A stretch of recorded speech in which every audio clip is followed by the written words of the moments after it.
Hey boys and girls, I'm gonna do a spooky Halloween watercolor painting, and I'm really gonna do the first part of this, which is create the background, the watery colored background.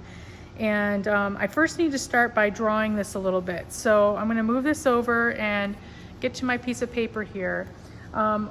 This particular drawing has a little bit of a bigger spatial feeling. So one of the things I'm going to do here is draw a hill, and it's going to be more than halfway up on my paper.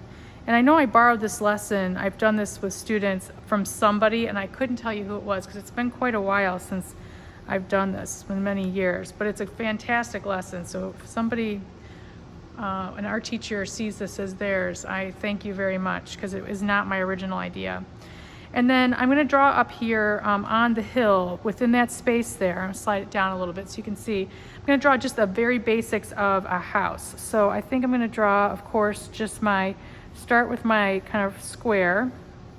And then I kind of like doing flat tops for spooky houses sometimes. And I kind of like to kind of have my triangle come out here. And then I might do something kind of small and up here. I kind of crammed it in there.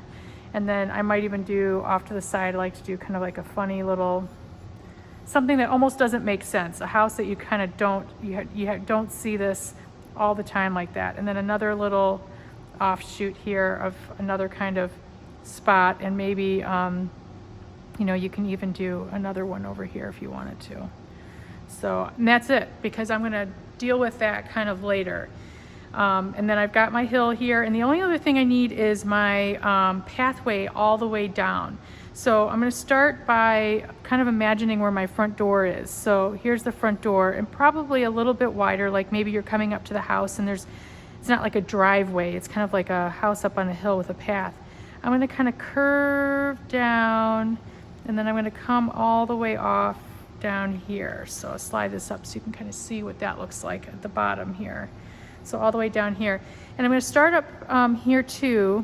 And then as you come down, it's really supposed to be getting wider and wider. So I'm going to just very subtly and slowly, and it might have an odd shape to it, kind of come off like this. So it's getting a little bit kind of narrowed, but then it got a little bit wider, because as you get, foreground is bigger than middle ground and background. But maybe the path kind of narrowed, but it was bigger and wider up there.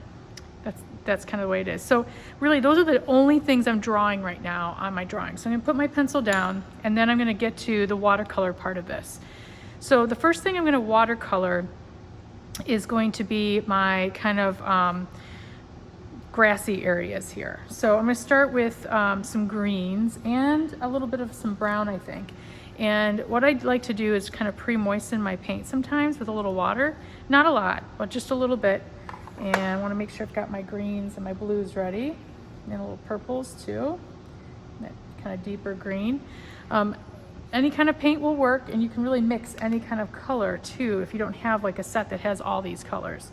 I'm going to start first with the kind of brighter green, not super bright, because I want this to kind of be dusky.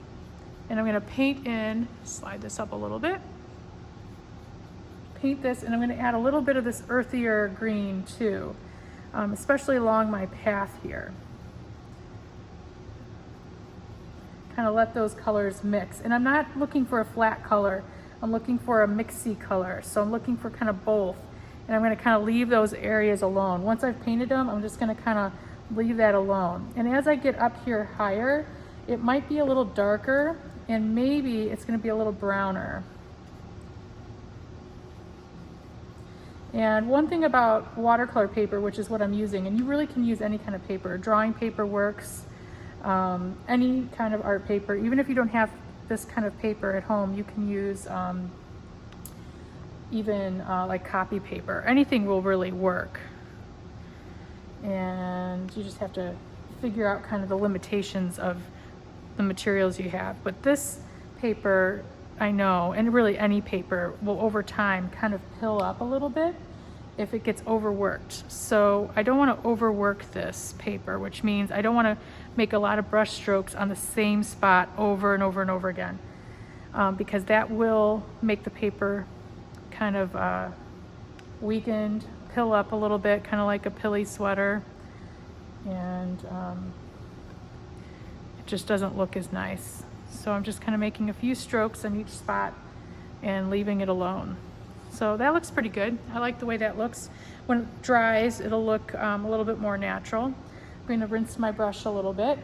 And I'm going to, while that's kind of drying, I'm going to skip the path. I'm going to slide down here.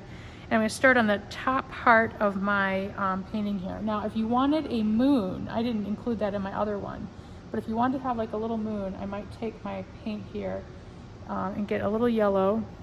I should have probably done that first because I'm going to want to be careful about hitting that when I'm painting my sky. So I'm going to definitely leave a little white rim around that, or try to, so that it doesn't bleed into it and turn green. I'm going to take my blues here and I'm going to definitely take some more water because I don't want it quite that dark. It's kind of like it's dusky, like the sun is still lighting the sky, but it is not, the sun's not out. And I like to add a little purple, different tones of purple, and let those colors kind of bleed a little bit together. And I'm not worried so much about my preserving the exact edges of my house because I'm going to paint that kind of as a silhouette, kind of black. So if you go over those lines a little bit, it's okay. It's definitely okay. So getting here, I'm going to go around that very carefully and make sure my paint stays watery. If your paint's real watery, then you're going to have less chance that you're going to have that kind of pilly look to it. Got a hair on my brush. Here we go. So I'm going to keep adding some just straight water too. You see how this bled out a little bit? That's okay. I really don't have any problem with it. If you do, it's not a real mistake. Sometimes people want that to happen. So it's going to get kind of blended in later anyway. So I've got that. One other thing I forgot to do is plan my windows. So I might want to plan in, I've got my door. Maybe I'm going to make a couple of really big windows. You want to make them kind of big, something simple. I might make up here a big circle window. Maybe I'll even do a small one over here. That's probably it. And I'm going to paint those in yellow.